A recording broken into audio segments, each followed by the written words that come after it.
आतमध्ये शुकशुकाट आहे. काय झालं? काय होणार? जय काहीही करू शकणार नाही. प्रेझेंटेशन आवडलं नसेल, गेले क्लायंट गेले. नवरे कधीतरी चांगलं घडेल असं म्हणा ना. हा, सतत निगेटिव्ह निगेटिव्ह निगेटिव्ह. जाऊ दे, तू बघ आतमध्ये काय चाललंय.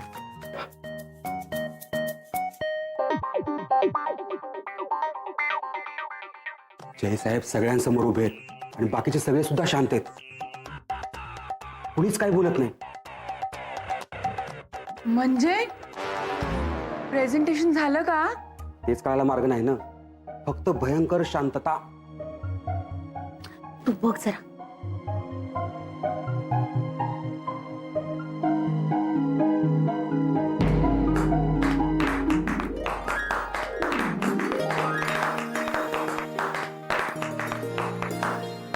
वाह, माइंड ब्लोइंग जयराम, खूपच छान.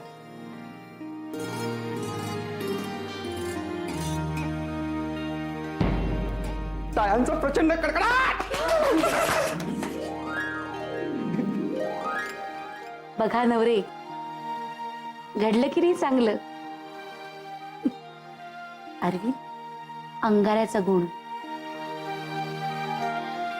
नवरे, चांगलं घडलंय ना तर जरा चेहऱ्यावर हास्य ठेवा ना. बघा, मी म्हटलं नव्हतं सगळं काही व्यवस्थित होईल म्हणून. हो.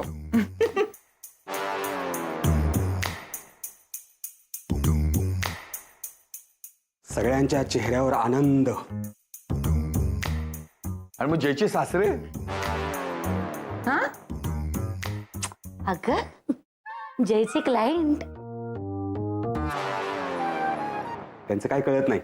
फक्त त्यांच्या चेहऱ्यावर राग दिसतोय भयंकर. जयरामला हा क्लायंट जमेल असं काही वाटत नाही.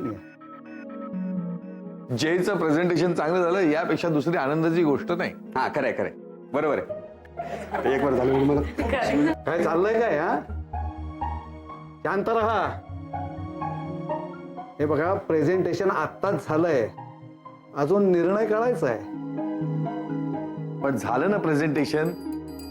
तुम्ही तर मगाशी काहीतरी बोलून घाबरवलं होतं. पण जयच्या नावातच जिंकणं आहे.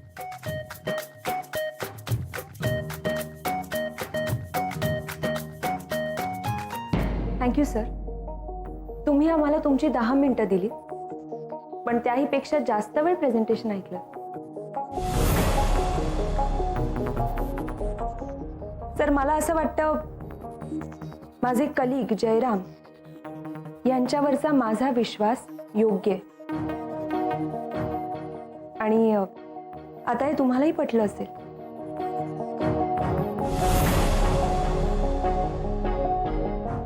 आदिती, केवळ तूच नाही तर देव टूर्सनी जयवर जो विश्वास दाखवला तो योग्यच होता हे जयनी प्रूव्ह केलेलं आहे. मिस्टर दाभोळकर, मिस्टर जयरामने जे तुम्हाला प्रेझेंटेशन दिलं ते अतिशय योग्य पद्धतीने दिलं. यापेक्षा चांगलं पॅकेज तुम्हाला दुसरी कुठलीही टूर कंपनी देऊ शकत नाही. आणि या पॅकेजमध्ये जे म्हटलं गेलं ते आमच्या सगळ्यांकडनं फायनल असेल. आता निर्णय तुम्हाला द्यायचा आहे. तुम्हाला यावर काही बोलायचं असेल तर तुम्ही प्लीज बोला.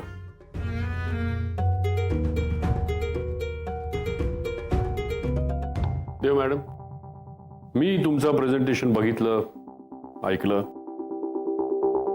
पण माझा निर्णय घ्यायला मला थोडासा वेळ लागेल. कारण आत्ता माझी एक मीटिंग आहे आणि मला निघावं लागेल. नो प्रॉब्लेम, तुम्ही तुमचा वेळ घेऊ शकता. ओके, कळलं तुम्ही. Thank you very much.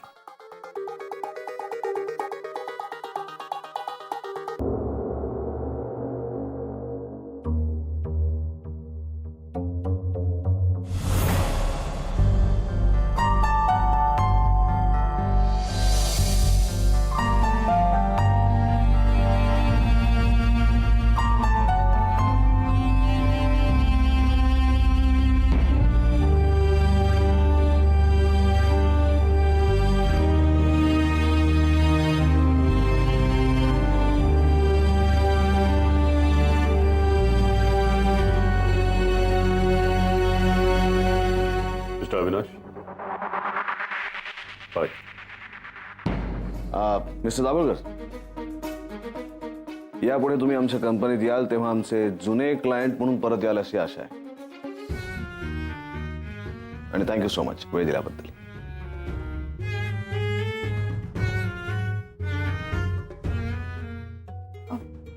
मी आलेच.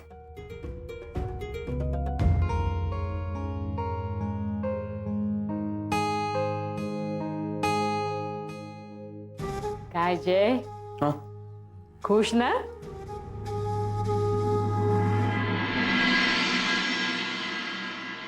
कॉन्फरन्स रूम मध्ये काय झालं हे ऐकायला सगळेजण आतुर असाल. ऑफकोर्स दाभोळकर हे खूपच टफ क्लायंट होते, पण आपल्या जयनी अप्रतिम प्रेझेंटेशन दिलं. आम्हाला माहिती आहे. म्हणजे आधी सगळे शांत होते आणि मग तुम्ही टाळ्या वाजवल्यात आणि मग सगळे खुश झाले आणि मग बाहेर सगळ्यांनी आम्ही टाळ्या वाजवल्या. अरे वा, हे सगळं कसं कळलं तुम्हाला? हो ना, हा काय तांगडे दाराच्या फटीतून सगळं बघत होता. यांच्या पोटातनं काहीच राहत नाही. काय तुला नाही का तांगडेने सांगितलं आणि मग तू तांगडेला म्हणालीस? हा, नंदिनी, मी कशाला सांगू? अहो कदम साहेब, मी कुठे कशाला, मी नाही. मी कुठे काय? अरे तूच पाहिलंस ना, नंदिनी मॅडमने सांगितलं ना तुला. जुई, सगळे बघत होते ना, तांगडे पण दाराच्या फटीतून बघत होते, आपल्याला सगळं सांगत होते. आपण सगळे सामील होतो यामध्ये. आऊ, मला काहीही बोलायचं नाहीये आणि कुणी काही सांगू नका मला. आज मला चिडायचंही नाहीये, कारण आज मी खूप आनंदात आहे. म्हणून हे सगळं झालंय ते जयमुळे, त्यांनी केलेल्या प्रेझेंटेशनमुळे. काय तांगडे, काय झालं अहो? हे नवरे म्हणाले की जयची वाट लागणार आहे म्हणून. मग आम्हाला जाम टेन्शन आलं, कामात पण लक्ष लागेना.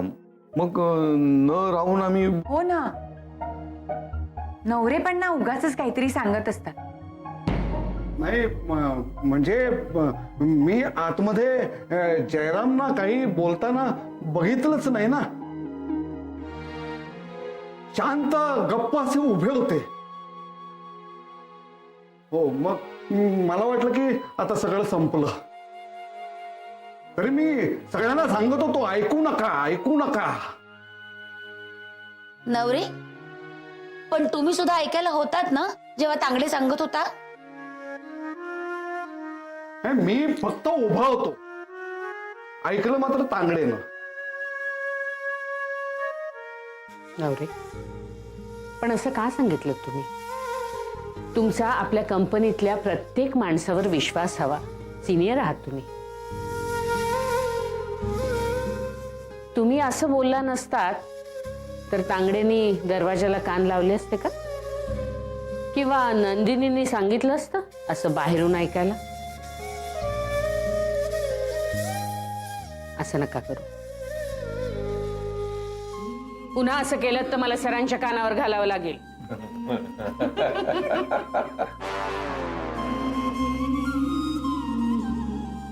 अरे हसताय काय? नाही, पण मला खरंच तुमच्या सगळ्यांचं कौतुक करावं असं वाटतं. आपल्या एका कलिगला टेन्शन आलं, या गोष्टीचं तुम्हाला सगळ्यांना टेन्शन आलं. त्याचं प्रेझेंटेशन खूप छान झालं, यामुळे तुम्ही सगळेजण खुश झालात. खूप छान स्पिरिट आहे. असंच हेल्दी वातावरण इथे राहिलं पाहिजे. पण म्हणून अशी कोणी डोकवाडोकवी केली तर ती मात्र मला चालणार नाही.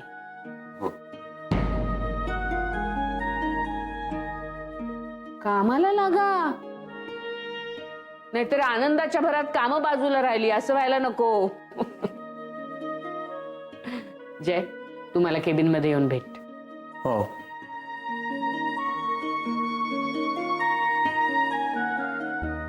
शेवटी बाजी मारलीस. आता बघ सगळे प्रॉब्लेम्स कसे सॉल्व्ह होतील. कसले प्रॉब्लेम्स? क्लायंट परत आले तर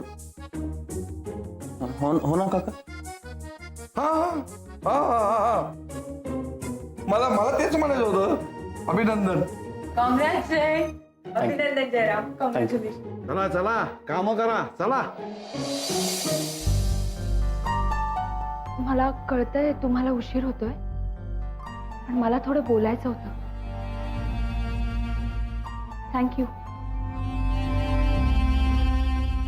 तुम्ही आमच्या नात्याबद्दल इथे कोणालाही काहीही कळू दिलं नाही, त्याबद्दल खरंच थँक्यू. आम्हाला आमचं लग्न झालंय, इथे सगळ्यांपासून लपवावं लागतंय. खरं तर पप्पा. एक्सक्यूज मी, मिस आदिती, तुम्ही माझ्याशी का नातं जोडू पाहताय? आपला काहीही संबंध नाहीये आणि नसणार आहे. आणि राहिला प्रश्न तुमच्या दोघांचा खोटेपणा लपवण्याचा, तर ते मी तुमच्यासाठी नाही, माझी लाज राखण्यासाठी केलं.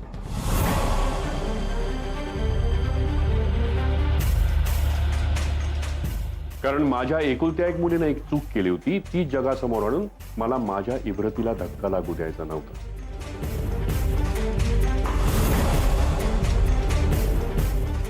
तुम्ही खोटं बोलून तुमचं नातं लपवताय का? कारण परिस्थिती. नवरा नाकारता.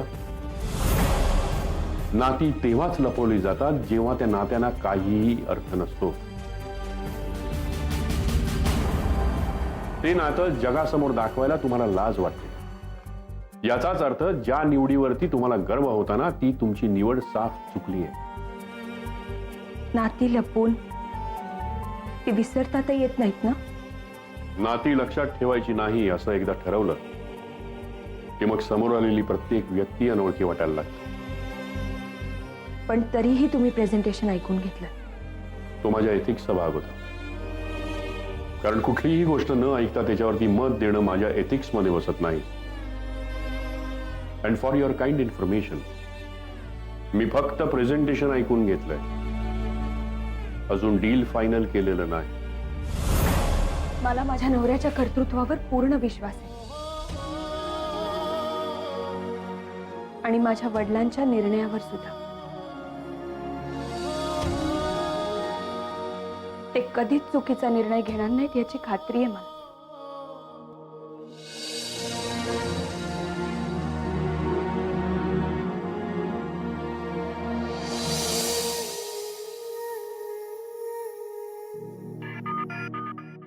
मैं कमल ये. अहो तुम्ही बोलवलं. हो जय, मुद्दामच बोलवलं तुला मी.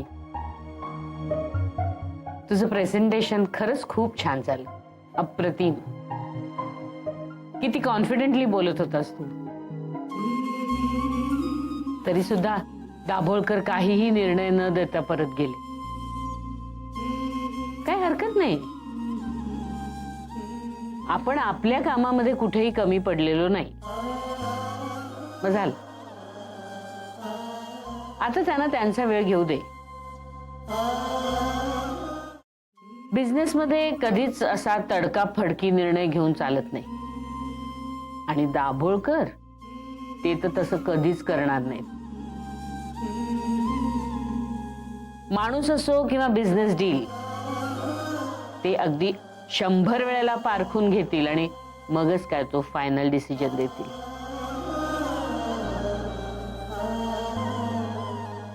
त्यामुळे तुला बोलवलं एवढ्यासाठी की दाभोळकर काहीही निर्णय न देता निघून गेले याचं तू टेन्शन घेऊ नकोस. कारण तू तुझी जबाबदारी 100% पार पाडलीस. अविनाश, हां सॉरी, मी महत्वाचा मेसेज चेक करत होतो. मी ऐकलं तुझं प्रेझेंटेशन. खरं म्हणजे या आधी 2 मीटिंग झाल्या होत्या, पण त्याच्यामध्ये नक्की काय होत आहे काही कळत नव्हतं. एक प्रकारे बरं झालं की ही तिसरी मीटिंग आपल्या इथे माझ्या समोर झाली, त्यामुळे मला बघता आलं की तू कशा पद्धतीने त्यांना प्रेझेंट करतोस. गुड. Thank you sir. अहो, आपण त्यांना बेस्ट ऑफर्स दिल्या. मला नाही वाटत मिस्टर दाभोळकर त्या रिजेक्ट करू शकतील. आणि मिस्टर जयराम, तुम्ही जसं बोललात तसंच परफॉर्म केलं. Thank you sir. थँक्यू. वेलकम. जा जा, बाहेर जा. बाहेर सगळे वाट बघत असतील. सगळेजण खूप खुश आहेत प्रेझेंटेशन छान झालंय म्हणून. सगळ्यांनाच मनापासून वाटत होतं की जुने क्लायंट्स आपल्याकडे परत यावेत. चांगलं केलं तुम्ही प्रेझेंटेशन. या तुम्ही.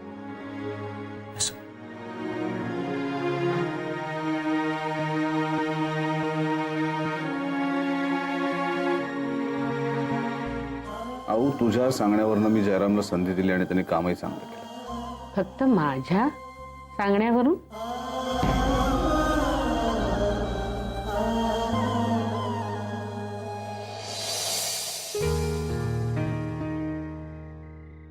I am sorry. का? कळेल मला. पप्पा, जे काही वागले आज तुझ्याशी ते खूप चुकीचं होतं. त्यांनी इतकं हार्शली बोलायला नको होतं तुझ्याशी. प्रोफेशनल. आदिती, तूच म्हणतेस ना, तुझे पप्पा प्रोफेशन मध्ये नातं कधीच आणत नाही. मग नात्यांमध्ये प्रोफेशनॅलिझम कसं आणताय? आज ते तिथे मीटिंग साठी आले होते जय. पण तरीही त्यांच्या समोर त्यांची मुलगी उभी होती. आणि आदिती, कितीही काहीही म्हटलं तरी एका बिझनेसमॅन मधले वडील स्वतःच्या मुलीला बघून त्या नात्याप्रमाणेच बिहेव करणार ना. ते नातं मान्य करत नाहीत जय.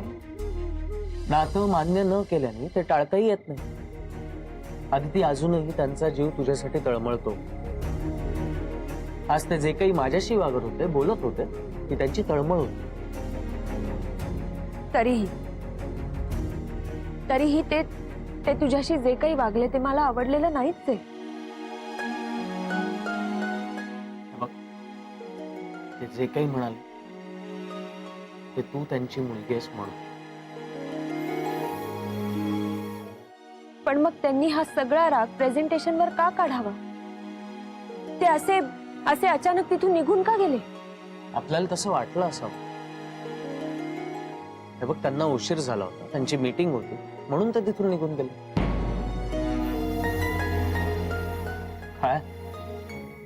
काय झालं? एवढे पेशन्स तुझ्यात कुठून येतात? माझ्याकडे एक जादू आहे.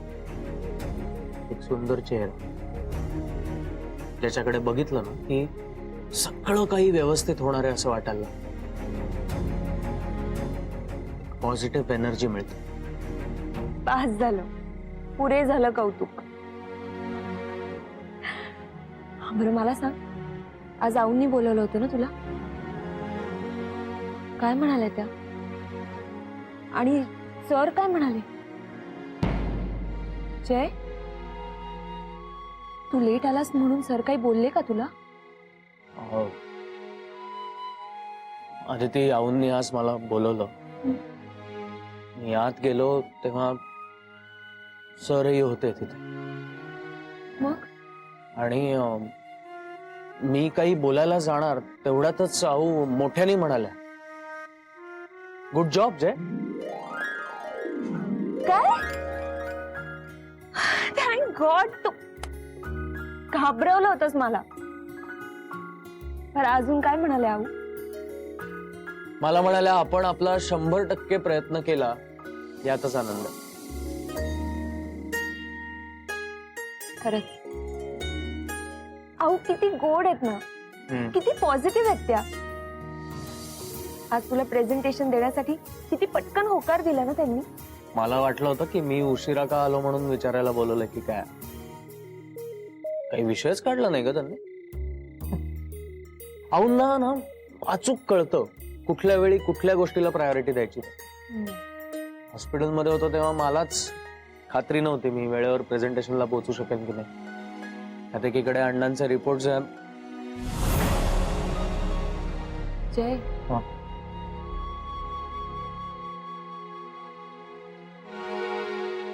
आणि ती सगळं कसं व्यवस्थित होईल या एका आशेवर आपण जगत असतो. म्हणजे आपण मध्यम वर्गातल्या माणसांचा ना हा आशावाद स्वप्नांपेक्षा मोठा होऊन बसतो. पण मग भीतीही तेवढीच मोठी झालेली असते. ह्या आशेमुळे आपण स्वतःला आपल्या माणसांना फसवत नाही होत ना. आशा ठेवल्याच नाही तर पाहिलेल्या स्वप्नांना काही अर्थच उरणार नाही ना. ती पूर्ण होती ही आपण पाहिलेली आशाच आपल्याला लढण्याचं बळ देते, आपल्या माणसांना दिलासा देते.